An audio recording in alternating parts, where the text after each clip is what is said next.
Bonsoir, dans l'actualité ce soir, nous ferons les échos de la rentrée des classes. Pour cette troisième journée, nos reporters ont sillonné certains établissements des communes de Kalema, Matam, Dixine et Ratouma où les cours sont dispensés au retour normal. De nouvelles infrastructures numériques en Guinée ont été inaugurées ce mercredi par le chef du gouvernement. Une plateforme qui va permettre aux opérateurs mobiles et fournisseurs de se raccorder pour échanger économiquement. Enfin, dans la rubrique en sous-centre, on va parler de la Constitution après son accession à l'indépendance en 1958. Le jeune État de la République de Guinée s'est doté d'une Constitution. Voilà pour le sommaire. Encore une fois, bonsoir à toutes et à tous. Bienvenue dans cette édition d'information. Tout d'abord, ce décret D 2018-247 PRG SGG portant nomination d'un chargé de mission. Le président de la République, vu la Constitution, vu le décret D 2018-116 PRG SGG du 13 juillet 2018 portant organisation de la présidence de la République décrète. Article 1er. Monsieur Nabi Moussa Silla, ingénieur nommé chargé de mission à la présidence de la République de Guinée. Article 2. Le présent décret qui prend effet à compter de sa date de signature sera enregistré et publié au journal officiel de la République. Conakry le 10 octobre 2018. Professeur Alpha Condé. Dans l'actualité, le chef de l'État sur le site de l'ancienne usine de Sanoya, préfecture de Koya, en compagnie de certains investisseurs, professeur Alpha Condé annonce la réhabilitation du site au bénéfice d'une chaîne de montage de tracteurs, de bus et autres camions. Ibrahim Akita du bureau de presse de la présidence. Depuis sa fermeture dans les années 80, l'usine des textiles de Sanoya ne s'est jamais véritablement remise. C'est justement pour se faire une idée de son état que le président de la République, le professeur Alpha Condé, s'est rendu sur les lieux. Une visite de quelques minutes a permis au chef de l'État de mesurer le niveau d'abandon de cette usine qui a fait la fierté du Guinéen il y a des années. Et pour lier l'utile à l'agréable, le président de la République a ordonné le nettoyage des lieux. Pour le professeur Alpha Condé, il s'agit de construire ici une usine de montage des tracteurs, bus, camions et autres pièces de rechange. On va réhabiliter très rapidement parce qu'on va installer ici une usine de montage de tracteurs, de bus et de camions. Et tracteurs et moissonneuses-batteuses. Vous savez, on importe les tracteurs, on importe tout. Donc ça nous pose des problèmes de pièces détachées. En plus, on paye en dollars. Par contre, quand c'est installé ici, non seulement on n'a plus de problème de pièces détachées, mais on ne prend pas en dollars. Vous savez que l'agriculture est notre priorité, l'agrobusiness. Ensuite, vous savez, on a beaucoup de banques banales vieux, etc. Donc, le centre, c'est de travailler avec les banques pour que les gens remplacent les vieux banques banales par des quarts en payant progressivement avec les banques. Donc, on est en train de négocier avec les banques. Pour les camions, c'est la même chose. Donc pour que les gens qui ont des vieux aient de nouveaux camions, ou bien les chauffeurs qui sont dans les camions qui n'ont pas de camions ou de bus eux-mêmes, qui puissent aussi devenir propriétaires. A précisé que le président de la République, professeur Alpha Condé, était accompagné des investisseurs intéressés. Vous le savez déjà, le chef de l'État a accordé ce mardi une grande interview à la presse nationale. Mais comment les populations ont-elles accueilli cette sortie médiatique du président Condé? Quelques éléments de réponse avec Alpha Isiagaba Algassimouba. Un échelonnement des salaires dans tous les pays du monde, on négocie sur l'augmentation pourcentage des salaires en France partout. Quand on parle le président de la République face à la presse nationale. C'était hier mardi au Palais Sékou Touria dans l'émission Guinée Actu de la RTG. Dans cette grande interview d'une heure, des questions liées à la situation socio-politique ont été abordées. Ce matin, dans les rues de Conakry, la sortie médiatique du professeur Alpha Condé suscite des réactions. Chaque fois qu'il y a en tout cas des problèmes dans le pays, que le président de la République en tant que père de la nation sorte pour rencontrer les médias. Vous savez, les médias constituent le quatrième pouvoir dans un pays et que quand il y a des problèmes brûlants dans la société, il est normal que le président de la République rencontre les médias pour pouvoir évoquer ces problèmes-là afin que l'opinion nationale et internationale soit édifiée par rapport à ce qui se passe dans le pays. Donc c'est normal. Tous les sujets abordés sont importants. Parce que vu, compte tenu de ce que nous vivons aujourd'hui, je pense qu'il n'y a pas de sujet inutile, surtout quand il s'agit de la rencontre du président avec les journalistes. Bon, maintenant, si vous demandez le sujet brûlant, je parlerai notamment de la grève des anciens, de SLEG, le sujet aussi concernant la Cour constitutionnelle. En tout cas, l'initiative est très bonne et c'est vraiment, moi j'ai beaucoup apprécié. Si tout le temps comme ça, au moins on communique sur ce qui se passe dans la société. Là au moins c'est bien, l'intox aussi n'aura pas le dessus. Là comme ça on est éclairé même par le chef de l'État lui-même en personne et comme ça je pense bien que c'est bien. Mais s'il faut laisser que chacun, ce que chacun pense, il veut que cela soit une réalité, vraiment on est confondu et dans ce cas on n'arrive plus à se comprendre. Cette nouvelle sortie du président rassure. Elle permet aux populations de mieux comprendre la position du chef de l'État vis-à-vis des sujets d'actualité sur lesquels le citoyen lambda se pose des interrogations. J'apprécie beaucoup qu'il reçoive la presse. C'est dans l'intérêt de la nation que cela continue. C'est dans l'intérêt du peuple guinéen que cela continue. Et je sais qu'aujourd'hui, qu'il est en train de vouloir marquer l'histoire. Parce qu'un homme, il passe, mais ses traces restent. Ses traces restent. C'est la plus grande existence. Voilà, il faut s'immortaliser. Et je sais que c'est quelqu'un qui veut s'immortaliser, qui veut laisser des traces, qui vont rester marquer l'histoire guinéenne. Donc ça, j'en suis sûr qu'il sera à l'écoute de tout le monde et qu'il va solutionner ses problèmes. En tant que Guinéen, si je voudrais profiter de votre caméra pour lancer un appel solennel à l'ensemble des filles et fils du pays par rapport à l'entente, à l'harmonie et surtout à la paix. Parce qu'on a envie que le pays la décolle, le pays sorte de l'ornière. Et sur ce, on a besoin vraiment qu'il y ait la paix. Parce que sans la paix, il n'y a pas de paix. Donc je voudrais donc un appel aux autorités, à la société civile et surtout aux mouvements syndicaux. Ce n'est pas dans la rue qu'on peut trouver des solutions de problèmes, ce n'est pas dans les guerres, ce n'est pas dans la brutalité. Mais on a besoin de s'asseoir sur une table, discuter entre frères, quoi. C'est dans ça qu'on pourrait vraiment trouver une solution. C'est la toute première fois que le président de la République accorde une grande interview à la télévision nationale. Au dire des citoyens, cette grande interview vient à point nommé mettre fin aux suspicions et aux fausses rumeurs dans la cité. Comme annoncé dans les titres, les élèves ont repris le chemin des écoles pour cette troisième journée. Nos reporters ont sillonné certains établissements des communes de Kaloum, Matam et Dixine où les cours reprennent progressivement. Adam Elza Traoré, Bernard Tonguino. Ils étaient plusieurs élèves ce matin sur le chemin de l'école, la plupart accompagnés par leurs parents. Au collège Sultan dans la commune de Kaloum, où les cours étaient perturbés en début de semaine, enseignants et élèves sont aujourd'hui nombreux à répondre présents. Sur les 5 enseignants programmés, les 5 sont là. Et il y a une remarque qu'il faut noter, c'est que le lundi, nous avions 13 élèves. Et on ne les a pas libérés, on les a mis en classe puisque les enseignants étaient là. Le lendemain, mardi, on a eu 28 élèves. Donc ces 28 là aussi, on les a gérés pour la journée d'hier. Aujourd'hui, nous avons 51. Aujourd'hui encore, on va continuer à sensibiliser les élèves et même les parents aussi, afin qu'ils laissent les élèves venir à l'école. Parce que ceux qui viennent à l'école sont en train de travailler, ils ne sont pas dérangés.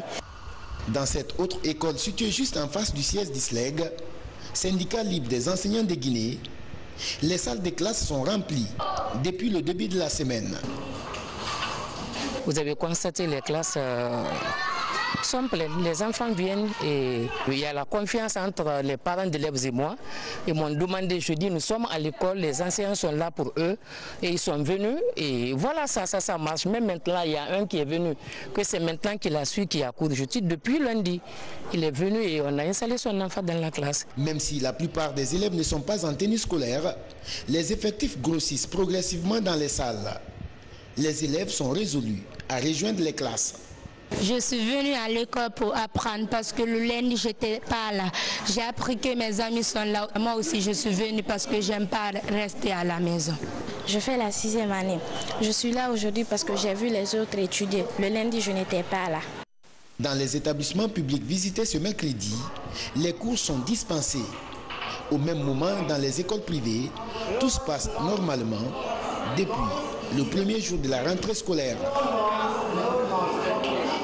Une semaine donc après l'ouverture des classes, la reprise des cours est effective dans certaines écoles de la commune de Ratouma. Élèves et enseignants étaient au rendez-vous. Certains s'activent à la prise des programmes, d'autres déroulent les premiers cours. Lansana Kamara, Mamadou Salouba. 7h45 au lycée-collège 2 de Lambagny. La journée commence par ce rassemblement autour du mât. Occasion pour les encadreurs de prodiguer quelques conseils avant le démarrage des cours. Dans cet établissement scolaire, pas de temps à perdre.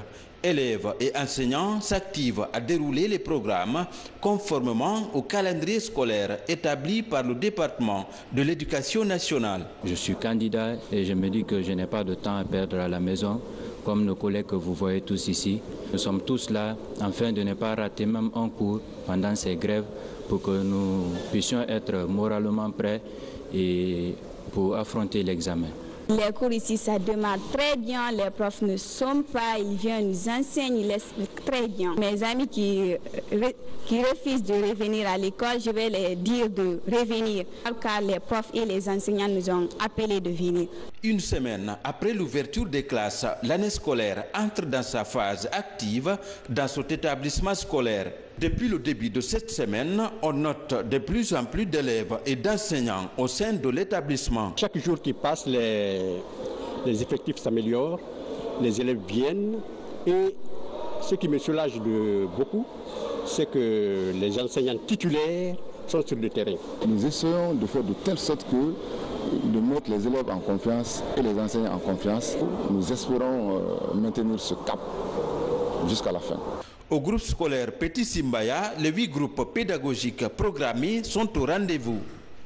Ici, depuis l'ouverture des classes, les cours se déroulent de 8h à 17h. Même ambiance au collège de Sonfonia Rai. Ici également, élèves et enseignants ont répondu à l'appel. Tous comptent maintenir le cap pour avancer dans les programmes. Nous avons échangé avec les enseignants, avec les élèves, les parents d'élèves, et je crois que cela a porté fruit. Nous avons fait comprendre à tout le monde la nécessité d'étudier et l'importance pour chacun de nous de maintenir un climat de paix, de sérénité et de calme pour la prospérité, bien entendu, de nos enfants. Ce qui m'a motivé à venir en classe, c'est pour ne pas que les enfants restent à la maison. Ils ont eu assez de temps pour les vacances, donc ils doivent reprendre le chemin de l'école même. Pense d'abord à tes propres enfants. Quand tu aimes tes enfants, tu vas aimer l'enfant d'autrui.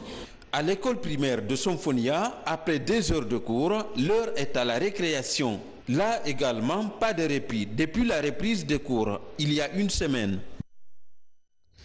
Dans le reste de l'actualité, le chef du gouvernement a procédé ce mercredi au lancement du point d'échange Internet national, une plateforme qui va permettre aux opérateurs mobiles et fournisseurs de se raccorder pour échanger économiquement. C'est une synergie ministère des NTIC, Banque mondiale et BND. Hadi Kamara.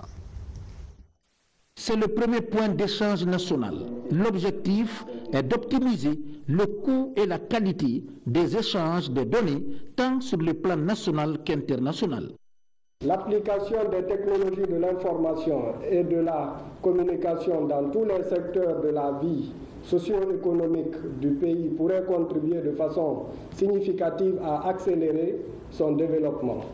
Cela concourt à l'amélioration du bien-être des populations.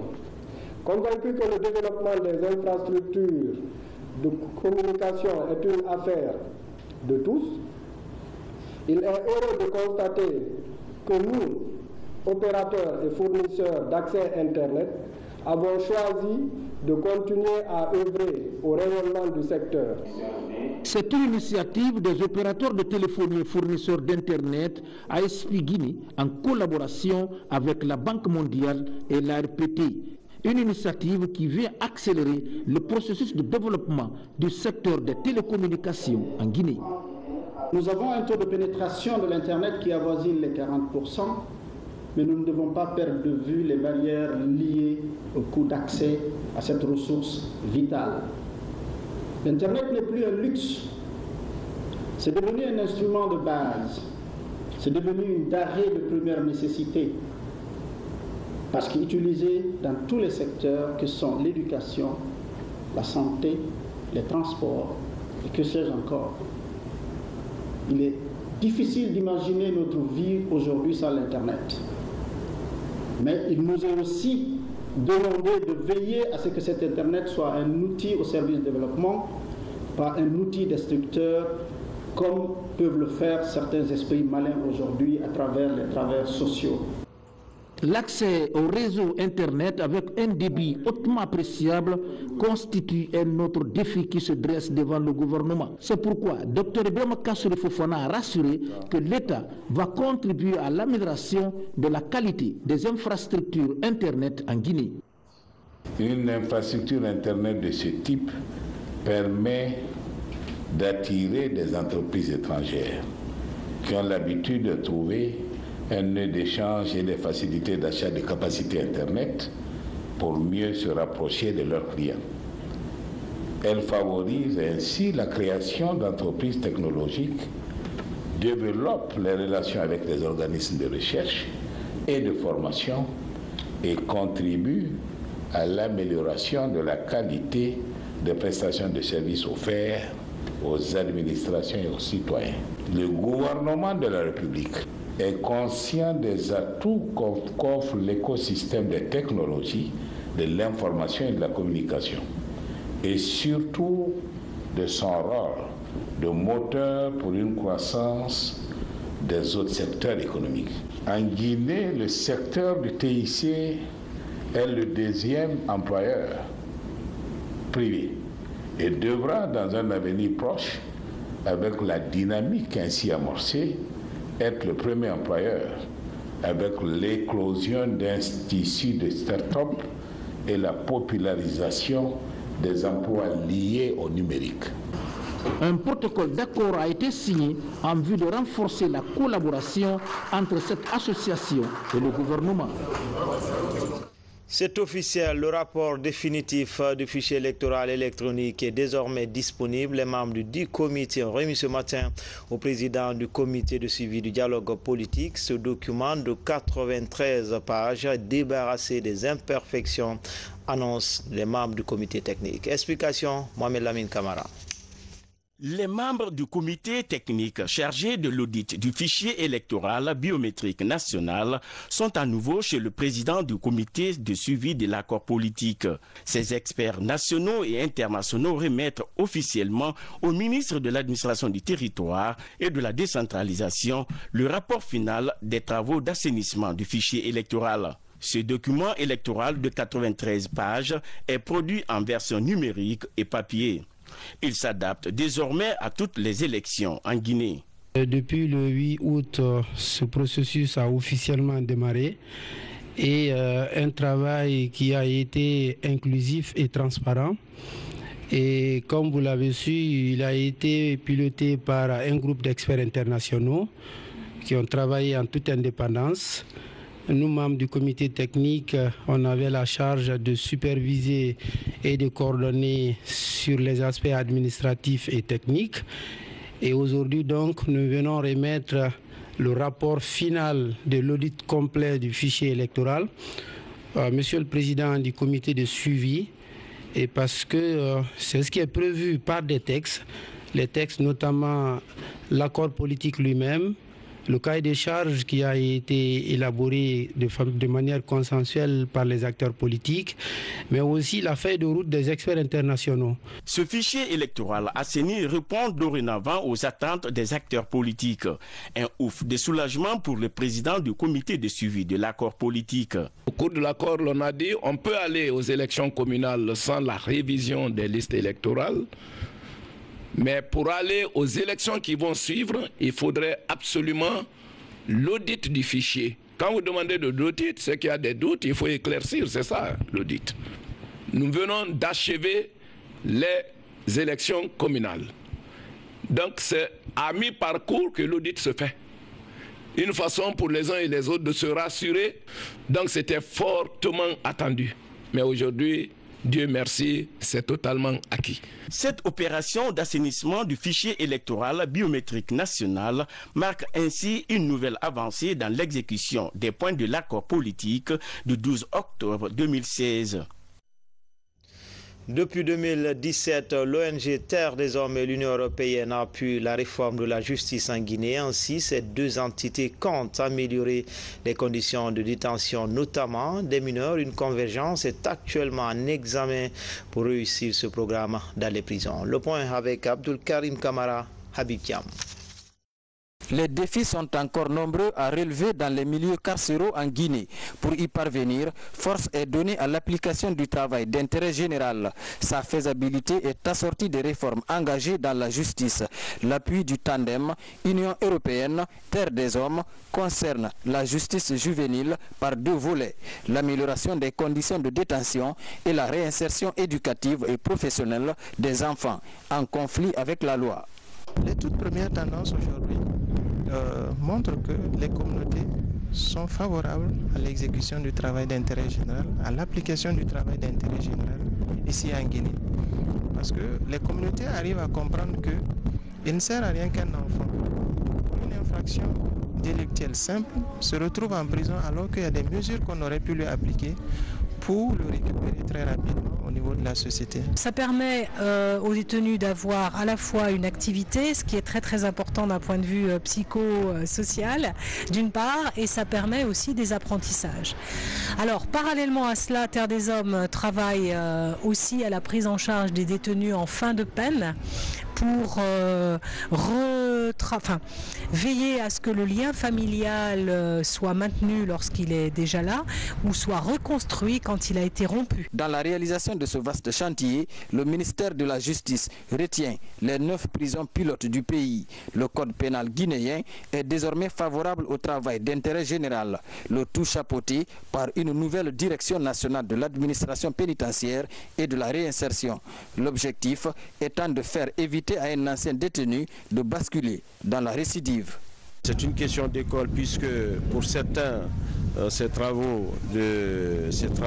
mesures alternatives à la détention des enfants, c'est-à-dire les travaux d'intérêt général, certains, disons, ne souscrivent pas volontiers à cette politique. Avec le nouveau code de procédure pénale qui envisage la mise en place d'un juge de l'application des peines, et ensuite, dans ce nouveau code de procédure pénale, parmi les mesures alternatives à l'incarcération, il y a bien entendu les travaux d'intérêt général. Donc je ne fais que dire l'esprit de la loi. Ce qui est peut-être évident maintenant, c'est comment mettre en œuvre. Les 9 prisons concernées sont dans les villes de Conakry, Boké, Koya, Kindia, Mamou, Labé, Zérékoré, Kankan et Sigiri. Par ce programme, Terre des Hommes a déjà sorti 235 jeunes de la prison. Suivis par des travailleurs sociaux, ces jeunes connaissent une nouvelle vie remplie d'espoir aux côtés de leur famille. Pour mieux soutenir les initiatives de développement et de protection des filles, Plan International lance une nouvelle campagne aux filles l'égalité. C'est son nom. L'annonce a été faite ce mercredi lors d'un point de presse. Ainsi, les filles sont appelées à s'organiser pour défendre leurs droits avec le soutien du Plan International du gouvernement des partenaires au développement. On fait le point avec Thierno Ousmane Diallo. 24 heures avant la célébration de la Journée internationale de la jeune fille, l'on connaît le thème central qui va guider la politique de Plan International et ses partenaires sur les questions de promotion de cette couche sociale. Avec le concept aux filles l'égalité, c'est une nouvelle aventure qui démarre pour faire comprendre à l'ensemble de la société l'impact que peut avoir par exemple l'éducation des jeunes filles dans l'épanouissement des cellules familiales et des nations. C'est une continuité à la campagne, parce que je suis une fille qu'on menait depuis longtemps. Maintenant, pour que beaucoup plus voir que les jeunes, les femmes, la société civile devant comme un mouvement au lieu que juste une campagne. Et derrière, on veut toucher beaucoup plus le changement social, regarder les normes, les traditions qui empêchent les jeunes de se développer. Aujourd'hui, avec la sensibilisation menée, nous pensons que nos communautés se sont appropriées, que les décideurs ont compris quels sont les problèmes qui se posent aux jeunes filles. C'est pourquoi le thème a changé pour dire, au lieu de parce que je suis une fille, on dit maintenant aux filles l'égalité. La campagne aux filles l'égalité met ces dernières au cœur de la nouvelle stratégie. Si durant la précédente campagne dénommée Parce que je suis une fille, Plan Guinée, élaborer et exécuter les plans d'action, la campagne qui démarre va être pilotée essentiellement par les filles. Une politique qui permettra de les inscrire dans une dynamique de leadership où elles font entendre leur voix et s'assurent que leurs préoccupations sont prises en compte. Pour nos filles qui aspirons des rêves, qui avons envie de changer le monde, qui avons envie d'attirer plus de personnes vers nous. Et si l'opportunité nous est donnée d'avoir des moyens, qu'ils soient financiers, matériels ou même des moyens humains, pour arriver là où nous voulons arriver, c'est un bon mouvement pour nous. Selon une étude du Fonds des Nations Unies pour la population publiée en 2016, près de 6 filles sur 10 vivent dans des pays où les normes et pratiques sociales les désavantagent considérablement. La journée de demain va être une occasion d'attirer l'attention de l'opinion sur les éléments qui handicapent leur épanouissement. Plusieurs filles joueront les rôles de directrices, de gouverneurs et de présidentes d'Assemblée nationale pour lancer des messages forts sur leurs conditions de vie. Le radicalisme religieux, la convergence des jeunes leaders pour la paix, la démocratie mènent aussi le combat. Ces acteurs étaient récemment à Kindia pour partager les résultats des enquêtes réalisées dans certains foyers coraniques. L'idée est de sensibiliser sur cette menace qui pèse dans la sous-région ouest-africaine. Abdoulaye Ningelande Diallo, Fanalabaya Kamara. Au regard de la montée du radicalisme dans certains pays de la sous-région, le gouvernement guinéen et ses partenaires s'activent pour la prévention de cette menace dans notre pays. À Kindia, les acteurs de la société civile capitalisent les résultats de plusieurs semaines d'enquêtes menées dans les foyers coraniques et les écoles franco-arabes. Ce projet a plusieurs volets. Le premier volet d'abord, c'est la révision des programmes dans les écoles franco-arabes afin de former des élites capables de donner des discours dans le cadre de la prévention de la radicalisation dans le pays. Pour cette première phase, 500 leaders communautaires issus de 18 localités sont concernés. L'objectif est d'élaborer un plan d'action prioritaire pour la mobilisation communautaire et la prévention de la radicalisation et l'extrême violence dans les zones à risque. Les avis de ces communautés ont été recueillis dans les 18 localités cibles du projet. À la suite de cela, ces recommandations qui sont remontées nous permettent aujourd'hui d'avoir un plan d'action qui nous permet de passer la sensibilisation, l'information au niveau de nos populations à la base afin qu'ils accompagnent cette préoccupation aujourd'hui du gouvernement guinéen à côté des partenaires, notamment l'UNFPA, l'OIM et l'UNESCO dans le cadre des fonds PDF. Après les recommandations formulées par les différents points focaux, les participants ont défini de nouvelles approches d'information et de sensibilisation des communautés. Ils ont également élaboré un plan d'action d'intervention pour les prochains trimestres. L'université Gamal Abdel Nasser de Conakry et celle Senghor d'Alexandrie consolident leur coopération. Un campus Senghor est créé à Gamal. C'est le 10e dans l'espace francophone. Francis Collier et la Jean-Fali Kamisoko. Le campus universitaire Senghor de Guinée à l'université Gamal Abdel Nasser est le 10e dans la francophonie et le 8e en Afrique. Ces programmes sont conçus selon les priorités des pays. La première promotion recrutée pour le Master 2 en management des projets internationaux va permettre à la Guinée d'attirer des projets de développement. Nous sommes fiers et heureux de planter ce matin le lancement d'une première formation d'excellence en partenariat étroit avec l'université Gamal Abdel Nasser de Conakry. Les campus Senghor sont donc des partenariats avec les institutions nationales de référence. Nous avons des gens qui sont instruits mais qui ne savent pas en finalité comment monter un projet, comment faire le suivi et l'évaluation d'un projet et comment faire une politique de management.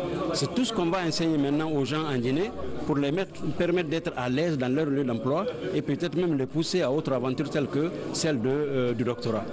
Pour les candidats de ce Master 2 en management des projets internationaux, il s'agit de participer professionnellement à l'émergence du pays. Dans un monde complexe, incertain, tiraillé de distorsions graves, l'idée de projet a de quoi séduire et rassurer car elle voudrait faciliter des intentions souvent valeureuses à l'application. Cette coopération universitaire est choisie à dessein par les autorités qui ont engagé des réformes en vue d'adapter la formation supérieure aux besoins du pays. Nous réjouissons aujourd'hui de l'ouverture de ce campus Senghor de Guinée qui permet à nos jeunes d'apprendre la science, la technique et les nouvelles technologies permettant à notre pays de se hisser au rang des pays émergents d'ici 2030.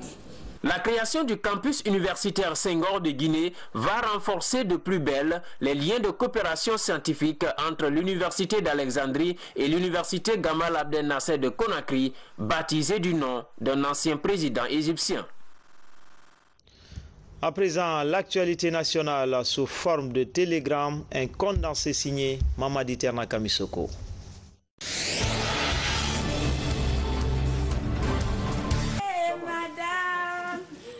Les élèves aveugles et malvoyants du centre Sogué ont toutes les raisons de chanter et éclater leur joie en ce mercredi matin. Dans le but de soutenir l'année scolaire de ces jeunes vulnérables, le Lions Club Tagouni leur offre des kits scolaires. Composés de sacs et de papier Bristol, deux outils indispensables à leur éducation, ce geste humanitaire est dénommé par les initiateurs campagne Un sourire n'a pas de prix. Elle fait partie du programme d'assistance 2018 du Lions Club International.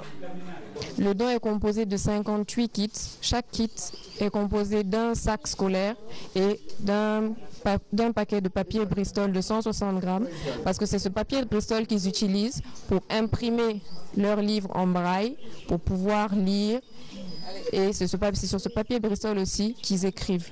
On encourage ces jeunes malvoyants bénéficiaires à continuer le travail qu'ils sont en train d'abattre, parce que c'est des jeunes très courageux et on tient à leur signaler qu'on sera toujours là pour eux et on viendra à chaque fois que l'occasion nous sera permise pour pouvoir faire des dons comme ça pour encourager leur travail.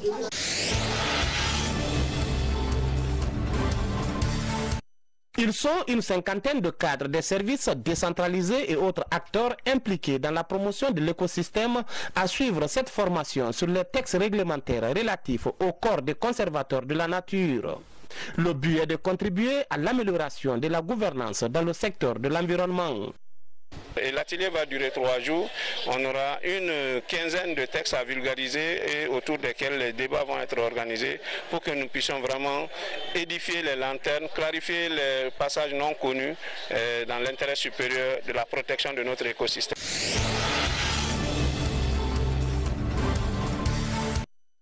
Améliorer l'état de santé des populations à la base, c'est la mission que se fixent les responsables des structures sanitaires de la région de Bokeh. Pour y arriver, il faut harmoniser les stratégies d'intervention des différents acteurs impliqués dans divers programmes pour de meilleurs résultats. Organisée par la Direction régionale de la santé, cette rencontre s'inscrit dans ce cadre. C'est une instance extrêmement importante qui contribue à l'amélioration des résultats, contribue à l'amélioration de l'état de santé de la population, conformément aux vœux, aux souhaits de son Excellence, Monsieur le Président de la République. Je voudrais nommer le professeur Alpha Condé qui ne cesse de consentir des efforts louables en faveur de nos populations. Nous allons analyser tous les résultats pour les transmettre au niveau central.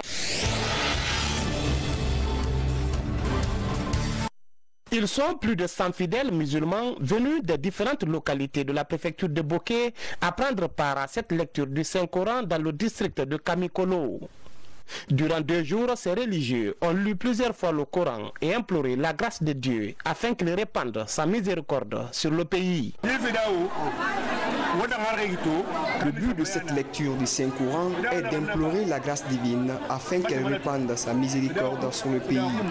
Une manière de contribuer au renforcement du tissu social entre tous les Guinéens.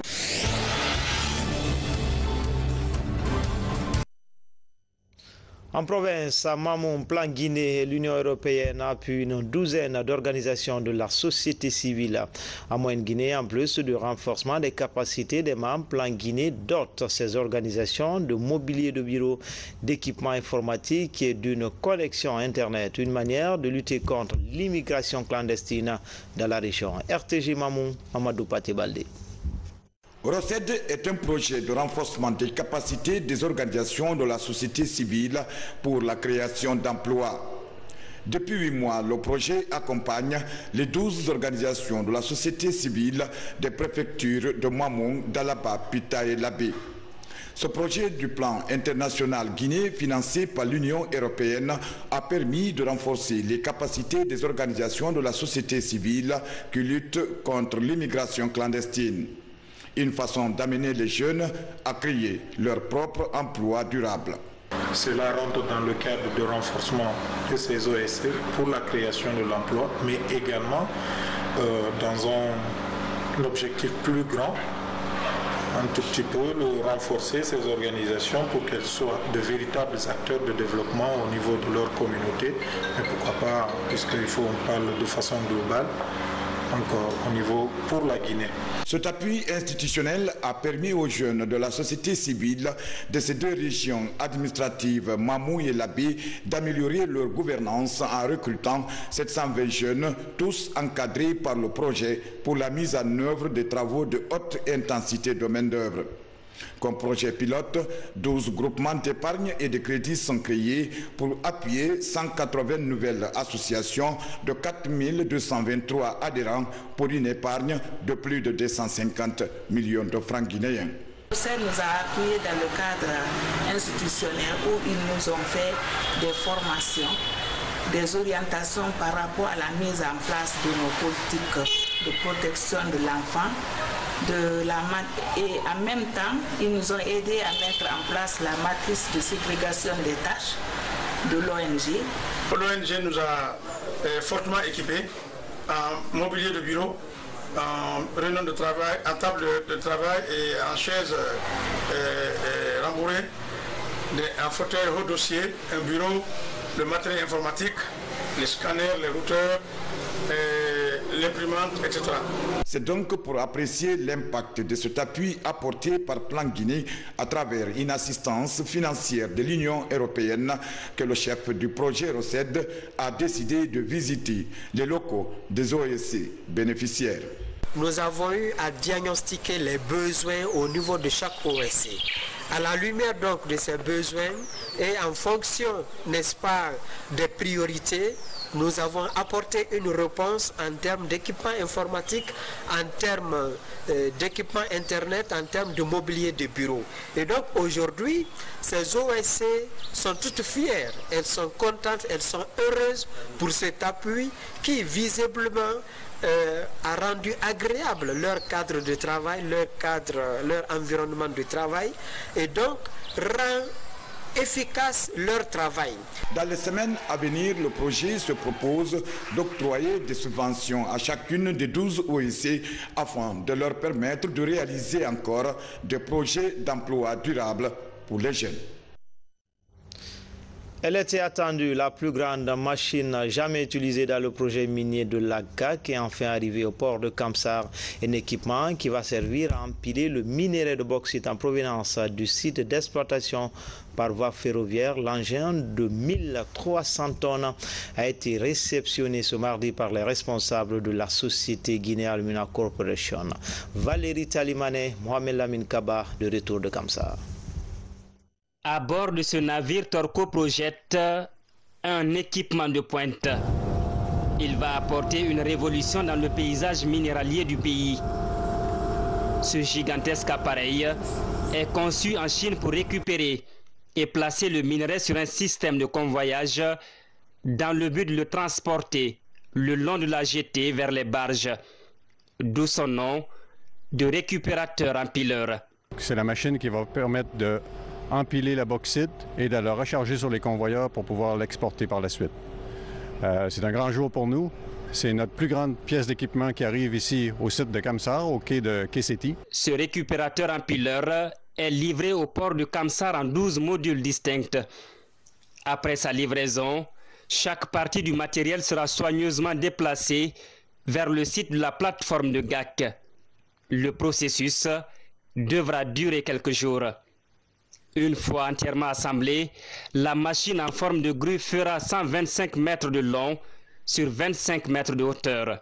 Donc c'est spécial parce qu'il y a 12 colis qui sont très lourds et qui sont hors gabarit. Donc le colis que vous voyez derrière moi, ça fait 45 mètres de long, 14 mètres de large et 9 mètres de haut. Donc ça c'est quand même un grand colis. Donc on a dû faire des changements, des modifications au terminal pour que ça puisse passer par le pont et entrer dans le terminal et surtout pour sortir du terminal. Il aura fallu une forte synergie d'action pour le groupe Bolloré Logistique pour acheminer cet impressionnant matériel au port de la société. 2 années de travail technique auront suffi pour que ce matériel arrive à destination. Ça a pris du temps, ça a pris un travail d'équipe, un gros travail d'équipe, des équipes en Guinée, des équipes en Espagne, des équipes à Paris, et puis on est arrivé au résultat que vous avez derrière. Honnêtement, je serais rassuré quand l'équipement que vous voyez derrière sera posé tranquillement à l'autre endroit là-bas, à son endroit de stockage. Là, ce sera la première bataille, on n'a pas gagné la guerre. Pour ce faire, un trajet de près de 7 km est à parcourir pour rejoindre la plateforme du projet. À cet effet, un aménagement spécial est réalisé pouvant accommoder la taille du récupérateur empileur. L'appareil va démarrer ses activités au cours du second semestre de 2019 et devra booster les activités de GAC, dont l'évolution de la phase de construction est estimée aujourd'hui à 70%. Enfin, dans la rubrique En 60, on parle de la Constitution. Après son accession à l'indépendance en 1958, le jeune État de la République de Guinée s'est doté d'une constitution. Une constitution qui va exprimer le principe de souveraineté nationale et fixer les règles fondamentales relatives aux droits des citoyens. Sur le reportage grand format de cette édition, il est signé Makali Souma. Tout part de la proclamation d'indépendance. L'Assemblée territoriale de la Guinée française est érigée en Assemblée nationale constituante souveraine le 2 octobre 1958. Dès le mois suivant, les nouveaux députés travaillent à la mise en place d'une constitution. Sous la présidence de El Hadj Sefulay Diallo, cette assemblée en plénière adopte à l'unanimité la toute première constitution du pays.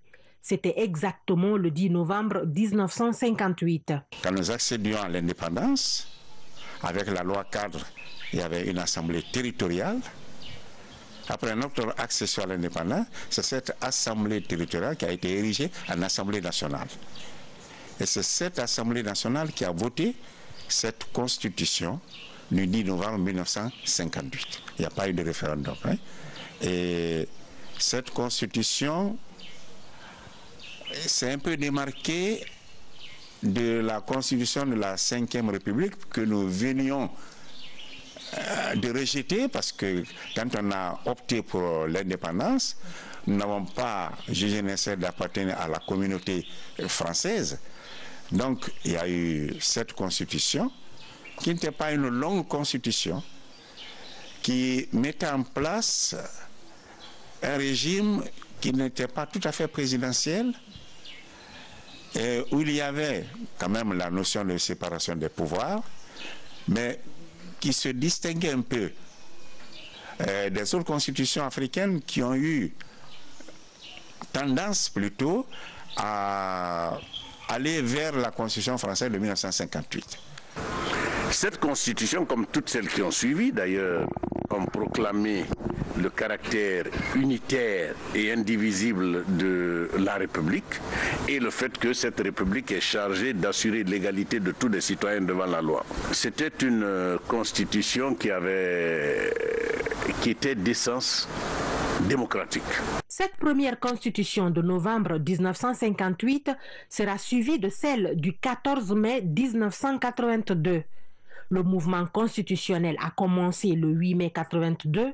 Le 9 mai, il y a eu l'élection présidentielle et le 14 mai surgit la Constitution. Le 14 mai 1982, la Constitution a été rapidement adoptée pour la simple raison, en quelques jours, pour la simple raison que cette Constitution a consisté en la consécration de la suprématie du parti, en une espèce de fusion des institutions étatiques et des institutions du parti. Et comme c'est le parti qui prévalait et que c'est le statut du PDG qui va s'imposer par rapport aux institutions étatiques, il n'y avait aucune difficulté, tout le monde étant dans le PDG et le parti étant l'instance en fait prééminente. Il n'y avait aucune raison qu'on ait des difficultés, tout était approuvé à l'avance. Et vous verrez que les organes du parti et de l'État étaient confondus, comité central, bureau politique, l'Assemblée populaire nationale, le gouvernement, mais surtout une institution qui va être à la tête de tout. Le président de la République, secrétaire général du parti, responsable suprême de la révolution. En fait, c'est lui l'élément central du régime. Deux autres constitutions feront également leur entrée dans l'histoire de notre pays. Elles déterminent toute la forme du gouvernement. Les droits politiques des citoyens y sont définis et la politique de l'État est dictée. Avec ces 4 constitutions réunies, l'Assemblée nationale comptera 8 législatures. La première législature qui a été présidée par Seyfoulaye Diallo avec 60 députés, 57 de Sékou Touré et 3 de Barry III, qui étaient monopartites. La deuxième, 75 députés. La troisième, 75 députés. La quatrième, 150 députés. La cinquième, avec à sa tête Damantan Camara, 210 députés. Et après, on est revenu maintenant à 114 à travers les 3 dernières législatures-là. Il y a une loi organique qu'on appelle la loi 013, portant nombre de députés, nombre de circonscriptions électorales, qui fixe le nombre de députés présentement à 100. La Constitution est le texte majeur d'un pays, une charte fondamentale pour tout citoyen et à laquelle se réfère le président de la République pour nommer et démettre par décret. Sans oublier aussi que c'est la loi de base sur laquelle travaillent les élus du peuple. C'était tout pour les infos. Grand était le plaisir pour moi de vous servir. Toutes ces informations sont à retrouver sur le www.rtgcoloma.info. À demain, Inch'Allah.